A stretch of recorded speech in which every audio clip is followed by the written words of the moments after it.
Hey everybody, it's Mike from the Mike Wagner Show, powered by SoundCloud Studios, brought to you by official sponsor of the Mike Wagner Show, international warring author Mia Molson's Missing, available on Amazon and paperback and ebook. Coming soon, Missing 2, Double Spence, Double the Fun. Check it out on Amazon. Also brought to you by a sweet psalmist by Serena Wagner, based on the life of David, including 30 exquisite pains and King David Psalms.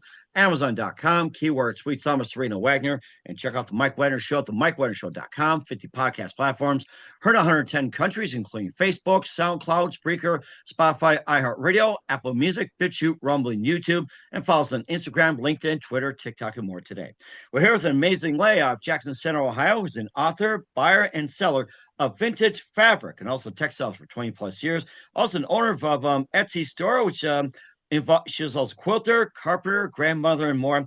And her stories garnered national attention, leading up to several podcast appearances, signed with TV producer Yvonne Bernard with Lookout Entertainment, and also a Grammy Whammy. We'll talk more about that.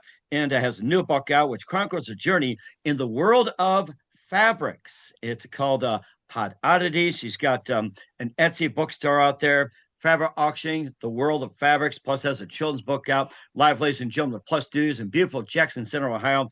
The amazing author, buyer, of seller of vintage fabric, and the fabric trilogy, Fabric Wars, Today's Hunt for the Vintage Fabric, Fabric Wars as well, and Arlo at the Campus, the multi-talented Kira Hartley. Kira, good morning, good afternoon, good evening. Thanks for joining us today.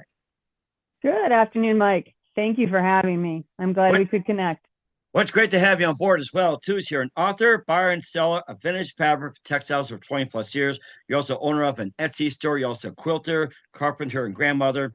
Your stories have garnered national attention around the world for your fabric story, leading to several podcast appearances. Signed a TV deal with Yvonne Bernard with Lookout Entertainment. You also have a children's book called Arlo at the Camp Bus. You also have Fabric Wars, Today's Hunt for the vintage fabric, and also the insanity of online reselling with Etsy's do.oddity. Before getting all Kira, tell us how you first got started.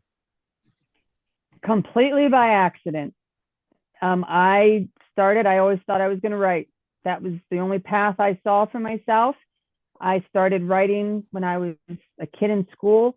I tried to write in my 20s. I created 4 amazingly long, wonderful, knowledgeable, suspenseful novels that over the course of 10 years went nowhere. I did have some experience with agents, some with publishers and whatnot. I gave it up for a long time. I ended up getting into resale mostly because I ended up getting divorced and I needed some side hustling to make some money, help with the kids. So I started dabbling in buying and selling. eBay was brand new when I started buying and selling. And fabric was something that I came across accidentally. I didn't know a whole lot about fabric at the time, but it was something I could pick up on my budget. And so I just I dabbled in it. I learned what I could about it. I did a lot of research. I watched what other people were buying and selling. I eavesdropped it at auctions, listened to people talk about it. I had a friend that knew quite a bit more about fabric than I did that liked to buy and sell. So it just has been a journey. Fabric was, like I say, completely accidental. And the fact that it came full circle to writing books was also accidental. I was missing writing. I kind of feel like if you are a writer, writers always need to write. And so I started writing little descriptions on my Etsy selling pages, where the fabric came from, something the auctioneer was up to, something the competition was putting me through, just funny little stories. And my customers started telling me to put them together in a book. That is interesting. What was that one exact precise moment that influenced you into getting fabrics? That would be the day that I went into the backyard at an auction and boxes of fabric from this estate were selling for $2 a box. And back then, cheap was the name of the game. When I started in eBay, you couldn't just pick up your phone and look things up on the fly. We didn't have that technology yet. So I had to go in with a gut feeling about something, but I was broke. I was a single mom. And so my language was dirt cheap, and $2 was usually fit the bill. And I'd buy all kinds of things for $2 and take it home and clean it up and list it and sell it and see what would happen. So yeah, it came to me because it was cheap. Mm-hmm. And what are some of the fabrics that you've collected over the years? Some of the more common ones, and how about some of the rare ones? One of the fabrics that is it I can't really say that it's rare. You can get onto eBay or Etsy and you can see lots of listings for it. It's called feed sack fabric. I think what makes it the most rare though are some of the patterns. So feed sack fabric came about in during the Depression era, 1930s, 1920s, 1940s, all during that time where not only was America trying to figure out how to scrimp and save money, but the companies that supplied American households were trying to help them do the same. So things like grain and flour and sugar, they used to come in cloth sacks with like a little drawstring, like a little pull string that would open it up. And before the Depression, those sacks were commonly white muslin. They would have a stamp on the front of it that showed what the company's logo was. So during the Depression era, they started to make those sacks out of things that more commonly resembled fabric that we sew with. You would have polka dots or flowers or checks or some sort of print that when that sack was empty, that the woman of the house would have about a yard's worth of fabric that she could make something with it. So these feed sacks, I don't think they have ever lost their popularity. But there are some patterns out there that will fetch hundreds and hundreds of dollars for that one sack. And there are some patterns that are maybe only worth $15. So hunting for those is exciting and it's fun. You want to get into mid-century fabrics. There is a bark cloth fabric that is a drapery fabric that was popular in the 30s, 40s, 50s. That is something that is really fun to hunt. If you get into the more common fabrics, I don't know, there's a type of fabric called broadcloth, and it's just your common everyday fabric. You know, I sell all fabric that is out of print. I don't typically sell anything that is any newer than the early 2000s. The newer the fabric is, the more it was produced overseas, and it is a completely different kind of textile than what we used to get here once upon a time. Mm-hmm. And do you run into silk often? And how much demand is for silk at your end? And how much does silk currently run for? How much to sell for? Silk. Honestly, I don't do a whole lot in silk. The last silk that I sold was a silk. It was a silk brocade. It was like a silk. It had an Asian scene on it, and it was a garment type fabric, and it was something that was from World War II that the soldier had brought home to his wife, and that had value to it because of the decade, of the quality. I sell more quilting and crafting textiles than I do apparel textiles. So I can't really answer that to you a whole lot. I don't commonly hunt out the silk. I'm much more interested in the old cottons and the old linens and things like that. Mm-hmm. You talk about the old cottons and old linens. You know, they're manufactured back in the day. And how much does like an old cotton, old linen go for right now? Compare with the current cottons and linens out in the market. You could before Joann Fabric closed. You could buy on a sale day a yard of cotton quilting fabric, and you could pay maybe $3.95, something like that. You could pay $4 for a yard of fabric. If I'm selling you a piece of 1980s quilting cotton fabric, I'm going to be asking you about $4 for a fat quarter, and a fat quarter represents a fourth of that piece of fabric. Plus, you know, that individual is going to pay shipping. But like I said, the difference in quality for the people who know are more than happy to pay it. Now, if you backtrack and you get down to the 1960s, if I sold you a piece of a fat quarter of that printed, say, turquoise and purple floral fabric, I'm going to ask $6 to $7 for a fat quarter of that fabric. You know, the older it is, the harder it is to find. And do you think the quality of the cotton, linens, and all the materials have gotten better over time? Do you think the quality has improved or has a decrease up to today? It is completely decreased. It's again once it went overseas for production, the materials that were used were not as quality. The cotton was not the same. The weave was not the same. How tightly it was woven together. The fibers are not the same. It's a difference between night and day. And I've been doing it so long that I can pick up a piece of fabric in my hand, and before I even open it up, because there's tons of different ways to tell how old a piece of fabric is, but I can pick it up, and by the feel of it, I can zone in on about when it was made. Mhm. And now, do you do some appraising of fabric? Like, say, somebody came to you, like, I have a piece of this, I have a piece of that, I bought from this time, that time. Now, do you do appraising of fabric? Once in a while, I do a lot of speaking at quilt guilds. Quilting guilds have monthly meetings. All the members make quilts. And yes, when they have found out that I am coming to be their guest speaker, I have had instances where people have brought their fabric to me that was their aunts, their mothers, their grandmothers, and they have wanted my opinion on it. The problem is that when it becomes a piece of fabric that I really like, or a collection, I get pretty busy trying to buy it from them. I have not been able to do that yet. It is much easier to buy fabric from people that have died than from people who are still alive. So, Oh my gosh! And what's the rarest form of fabric that you encountered, and what's the strangest story that you have ever encountered with fabric? so there is a fabric and this is no older than the 1980s. There's a type of fabric called flocked fabric. Flocked, like a lamb is flocked. And basically that's what it is. It has raised felt on the fabric that forms a design.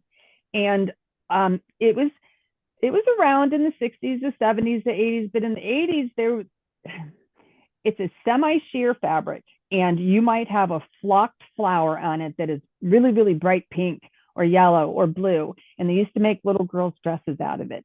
Mm-hmm. It's super desirable still, even though it's not as old as like the feed sack. So I went to one auction, and it's called Peon's Pole Barn in the first book.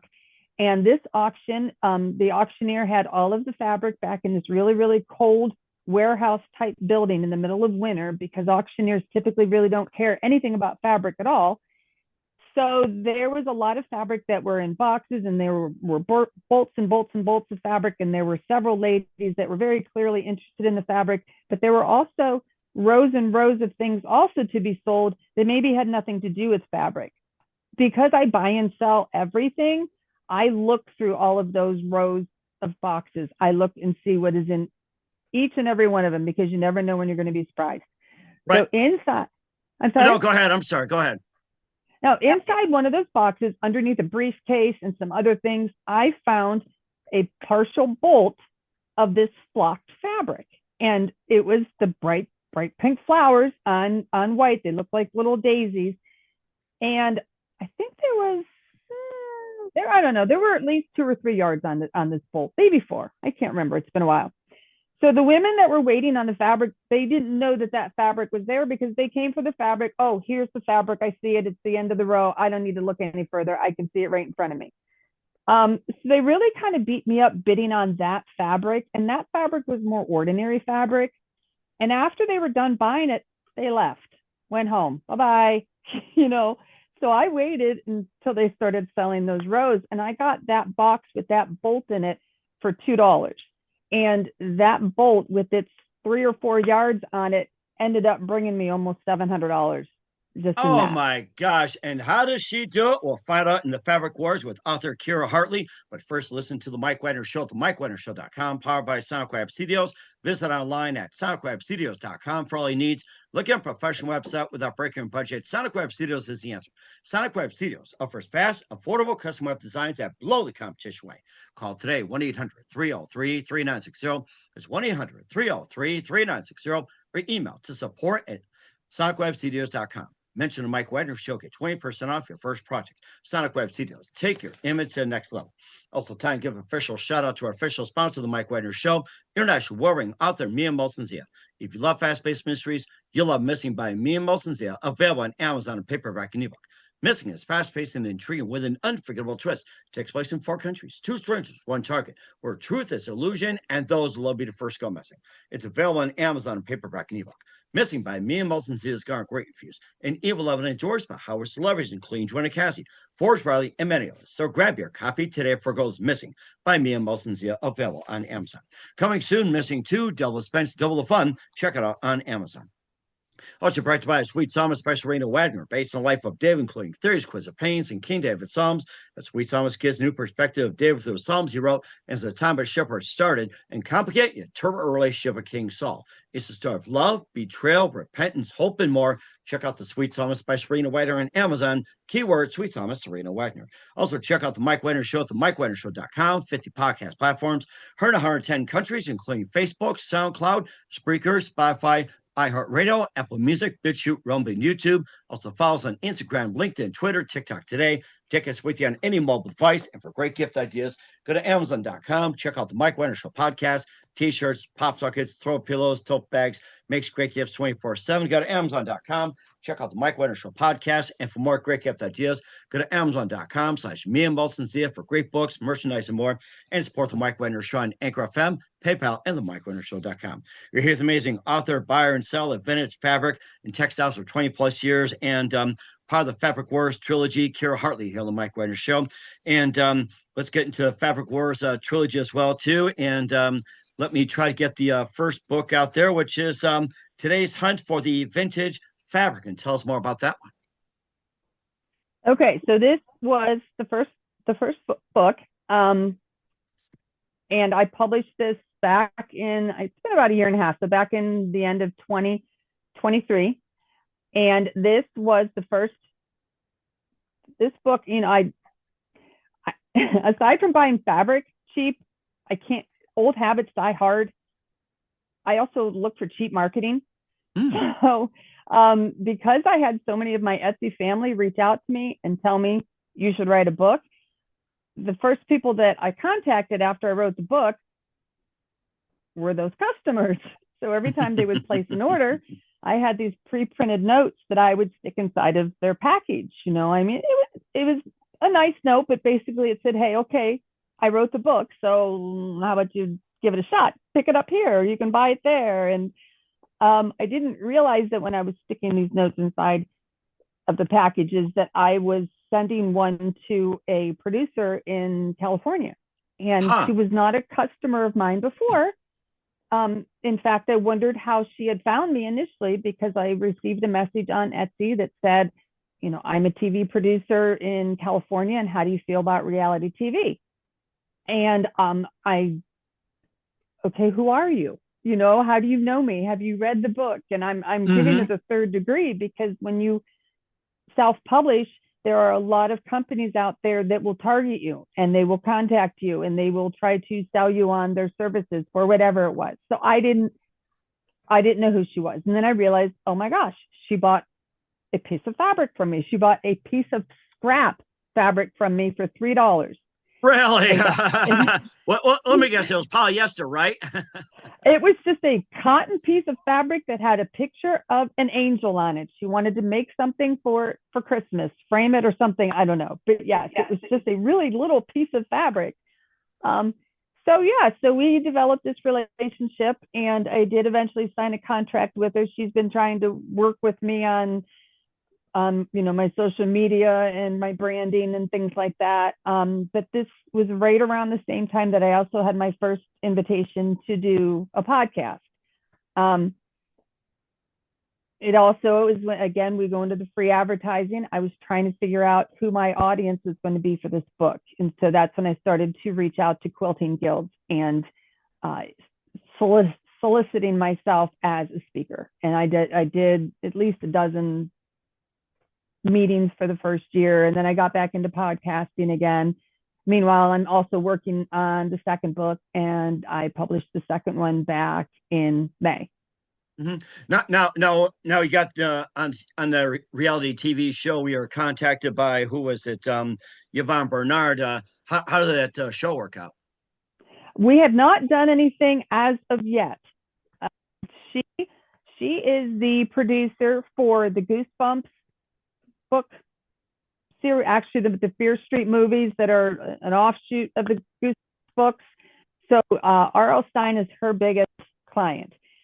Somebody like me is completely opposite from what she normally works, but we are in the same age range. We are both successful women with our own businesses, self-starters. She saw a lot of herself in me. So it was a project that she wanted to work on. Ohio to California, we have this big distance between us.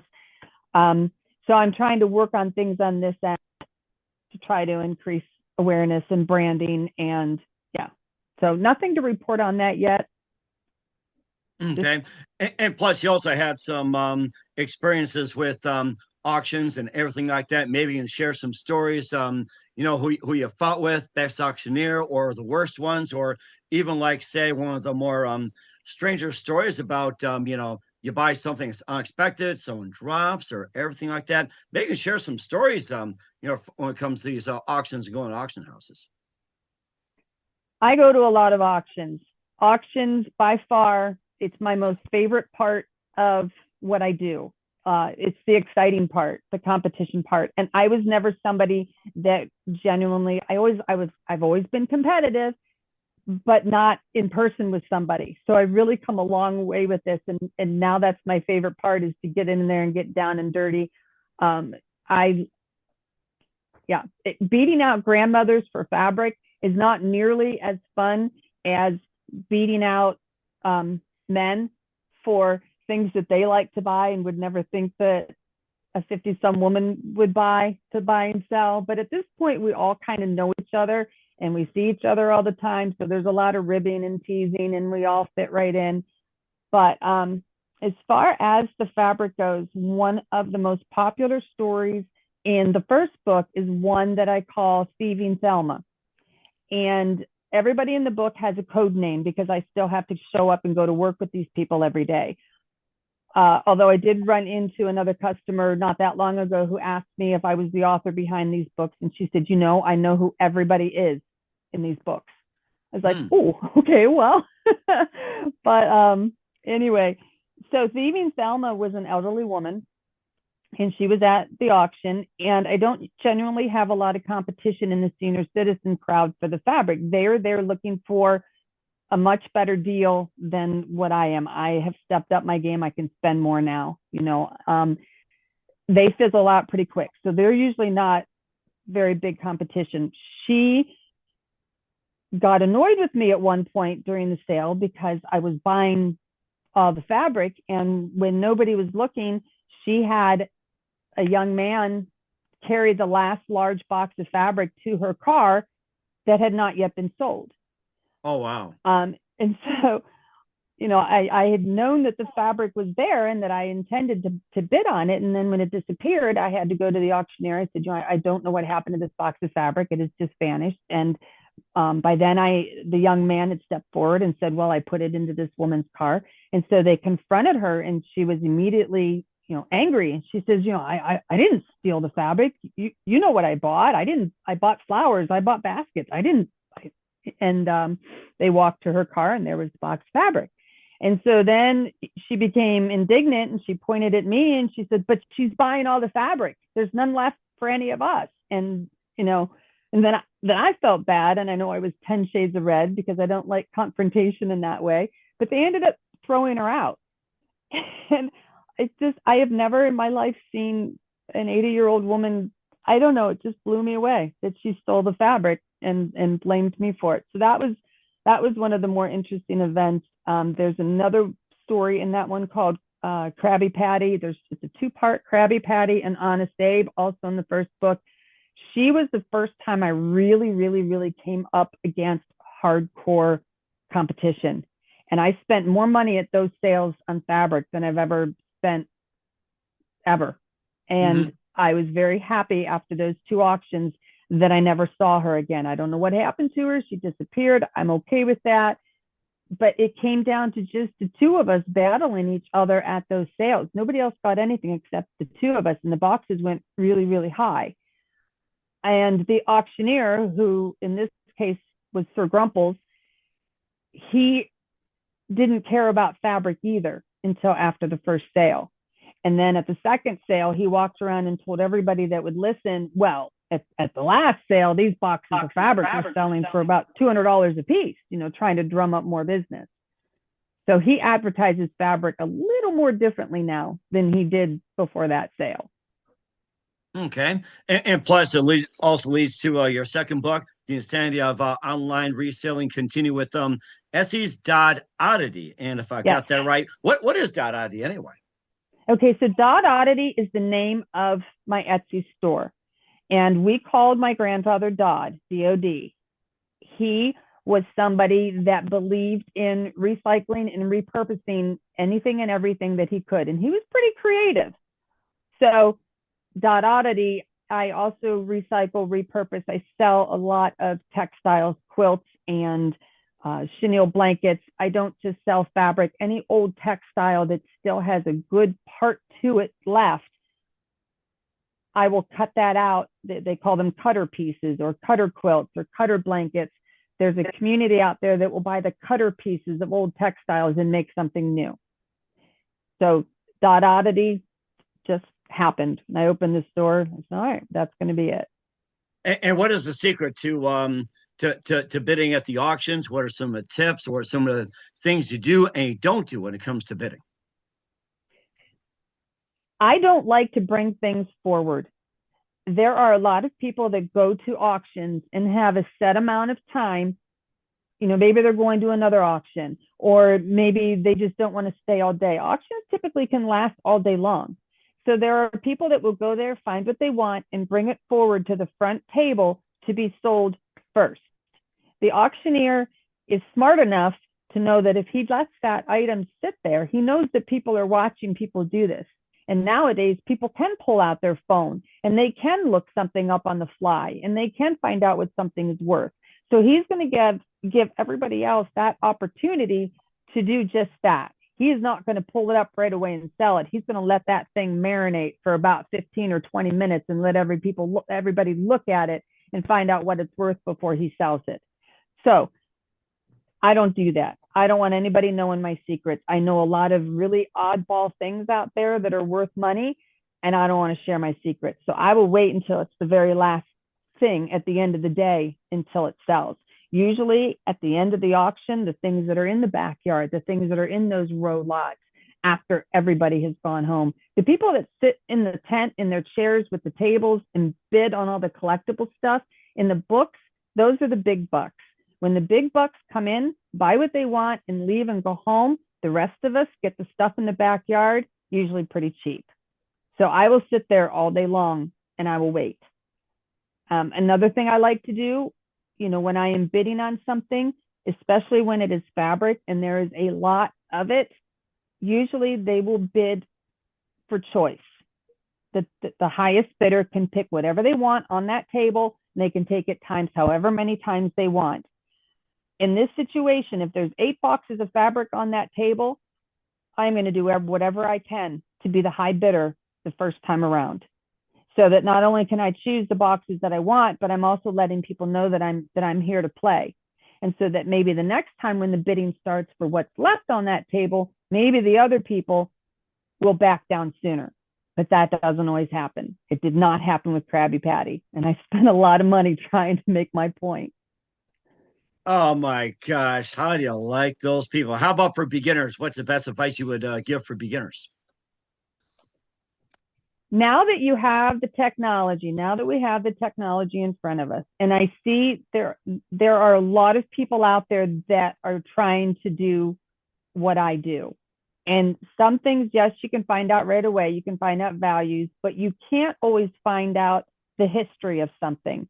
So if you can do your research about an auction ahead of time, and you can look some things up and look at the actual history of what it sold for, how long ago, how many items are currently listed, how many items have sold, ties are a big deal. There are 800,000 men's ties on there, but only about 1 in 10 ties are going to sell.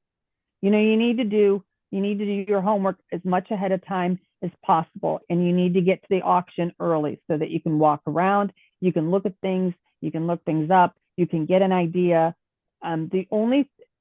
The only thing that's really going to make you super competitive, honestly, is longevity. There are things that were worth money 10 years ago that are not worth a dime right now. And you don't know that until you've been doing it for a long time and you see the trends come and go.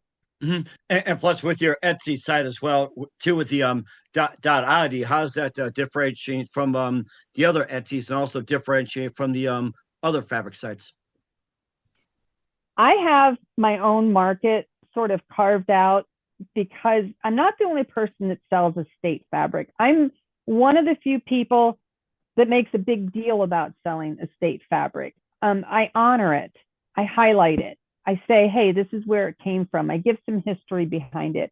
I have a lot of customers that appreciate knowing where the fabric came from, and they appreciate knowing some history behind it, and they want to incorporate it into their own project. I highlight the fact that we are recycling and reusing what's already out there.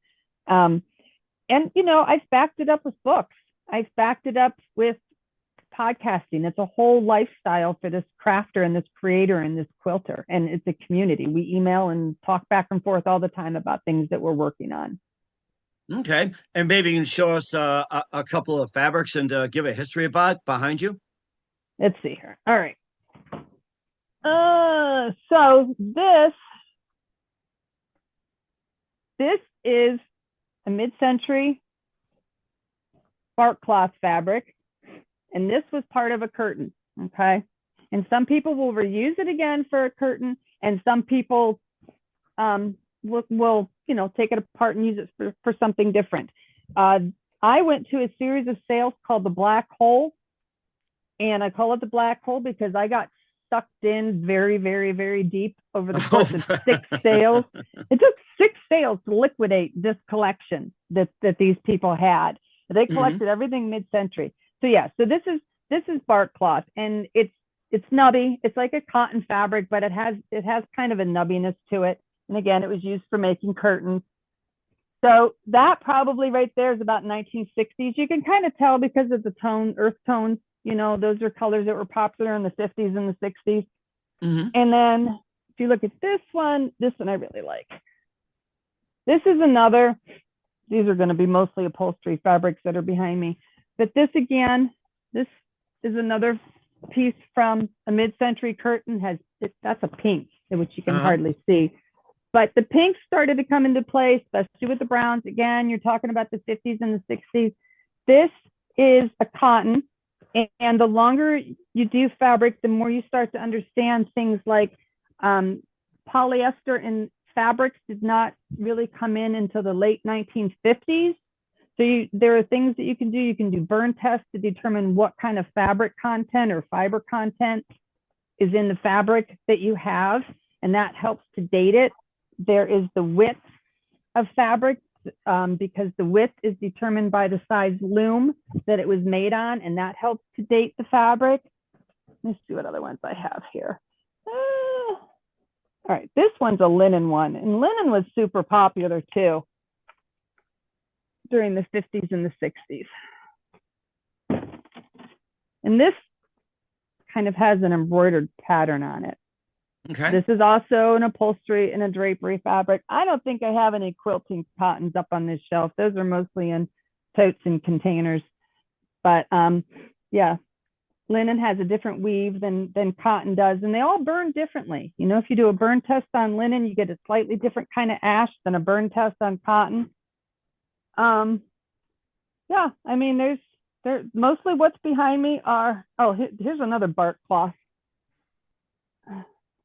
This one is more 50s. These colors were also iconic during that era. And you can also see, it's upside down. You can also see the pattern that was used, the pictures that are used. It's just, yeah. So anyway. Looks like something for Christmas. Reminds me of Christmas colors.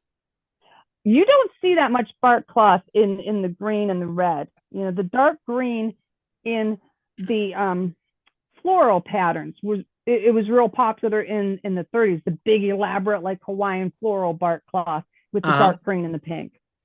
Okay, and plus you got the 2 books out right now in the Fabric Wars trilogy. You also have another book out there, which is called About Arlo. Find out more about that with Kira Hartley. You listen to The Mike Wagner Show at themikewagnershow.com, powered by SoundCloud Studios, brought to you by official sponsor of The Mike Wagner Show, international warring author Mia Moses and Missing, The Sweet Psalmist by Serena Wagner, based on the life of David, including 30 Quiz of Pains and Candy Abbott Psalms, Amazon.com, keyword Sweet Psalmist Serena Wagner. We'll be back to multi-talent author, buyer and seller of vintage fabric, Kira Hartley and the Fabric Wars after this time.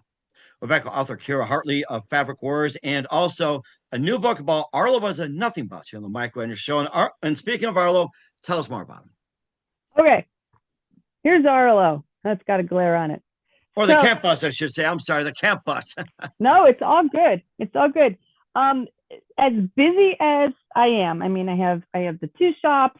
You know, we've been renovating this old house. We live on a 5-acre farm. We have horses, ducks, chickens, and we have 8 grandchildren.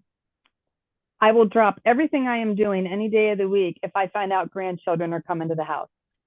So we have camp on the farm every year for the 8 grandchildren. They come for a week.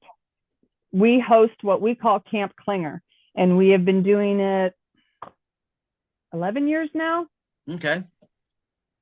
At one point, we realized that we needed a better way to get all the kids around. We wanted to go to the pool once in a while. I mean, we have this big, huge pond with an old boat and a water slide. So they love to stay here, but sometimes they want to go to the pool too, or we want to go to the movies. One year, we finally did it. We bought an old city transit bus, and my husband did all the mechanics, and I did all the painting and the decorating and whatnot. My mother forever and ever and ever told me, you really need to start writing the camp stories. And my friend who painted the covers to my Fabric Wars books kept telling me, I really want an illustrated children's book. So it's like, okay, well, let's do it. I liked what your guest said. What did she say? She said, someday is not on the calendar. So I was like, okay, well, if we're going to do it, let's do it. And so I wrote the story and she painted the pictures, and we just released it. Oh gosh, just the beginning of July. I mean, I released Fabric Wars 2 in May, and then this one followed on its heels the beginning of July. Not because I wasn't ready, but you know, the artist had a bigger job than I did. But we are just now starting to take Arlo on the road. And actually what I would love to do is take the camp bus and the book to, I just threw it, to schools and libraries and things like that, and do small group readings on the bus. But I've always had like a special interest in children, and I especially want to promote positive emotions in children and positive experiences. You know, this camp has become really important to us. I love the thought of the kids sharing stories with their own grandchildren one day about coming to camp when they were little. So every book in the series helps to celebrate different emotions in children. And this is all about how we found the bus and how Arlo was lonely and sad and dirty, and just the whole transformation and all the different emotions that Arlo goes through throughout this process of becoming a camp bus from a nothing bus. And the message at the end of the book is, I am loved. And so we even had those little silicone wristbands. We had silicone wristbands made that has that secret message on the inside when you flip it over that says, I am loved. Uh-huh. Okay. Oh. Well, that sounds amazing as well. Where can we find the Fabric War trilogy? Your Arlo, the camp bus, and also all your works at, Kira? They are all available on Amazon. You can also go to my shop, Oddity, on Etsy. I don't have Arlo up there yet, but if you message me that you're interested in Arlo, I can certainly make it happen. But the books on Etsy, I'm able to sign before I send them off. Okay, what's the website again? My Etsy shop is Oddity, DODODDITY, and the 3 books are available on Amazon as well as on Etsy. My Instagram handle is the same thing. It's Oddity. I post a lot of videos and a lot of content for my shop there. And you can find me on LinkedIn too. Yeah. All right, we'll certainly check that out. We're here, amazing multi-talented Kira Hartley of the Fabric Wars and Arla Campus here on the Mike Wagner Show. Kira, just a few more things. What else can we expect of you for the rest of the year and beyond going to 26? Well, you mentioned the trilogy, and it will be a trilogy indeed. Fabric Wars Galore is it's coming. I'm only about on the third or fourth chapter of it. It will be coming. So I'm working on that. I just wrote the manuscript for the second Arlo book, which is Arlo and the drippy chocolate ice cream cone. I'm hoping that'll be out by the end of the year. I'm doing podcasts and just day by day. There you go. And I think that's a really good thing as well, too. Who do you consider biggest influence in a career? Oh boy. That is a really hard question. I should have known that question was coming. I really have to throw this one out to my parents. I started very young in my life as a mother, as a wife, as a writer, everything that I did. And the one thing that they always instilled in me was that I could do anything if I tried. And so, yeah, I mean, it's been a long journey. I've been writing for a long time. Never knew it was going to come together the way that it did. But had I given up trying back in my 20s, I'm not even quite sure what I'd be doing right now. And I think that's a really good experience as well. What's the best advice you can give to anybody at this point? That if you have a dream, the only person that will really fight for it is yourself. I mean, people can cheer you on, and I strongly suggest surrounding yourself with the right people. Having the wrong people in your circle during your journey, it's only going to make you stop more often. The right people will keep pushing you to keep going. And if you want it to happen at the end of the day, there's only one person who can do it. And you have to get up every day with that on your mind. Right. And I think that's great advice as well during this time. We're an amazing multi-talent author, buyer, seller of vintage fabric and the Fabric Wars trilogy, along with Arla Campus, Kira Hartley on the Mike Wagner Show. Kira, very big thank you for your time. You've been absolutely amazing. Loved your stuff. Looking forward to having soon. Keep us up to date. Keep in touch. Laugh, have you back. What's your website? How do people contact you? Where can people purchase or check out your works? Yes. So again, stop on by on my Etsy shop. I love to chat. It's Dot Oddity, DODODDITY. That's on Etsy. You can find me on Instagram under the same handle, also Dot Oddity, and I will chat with you there. I love to talk shop and see what everybody's making. Find my books on Amazon. All right. Well, certainly check those out. Once again, Kira, very thank you for your time. You've been absolutely fantastic. Looking forward to having soon. Keep us up to date. Keep in touch. Live, I'll be back. We wish you all best. And Kira, you definitely have a great future ahead of you. Thank you, Mike. Thanks for having me.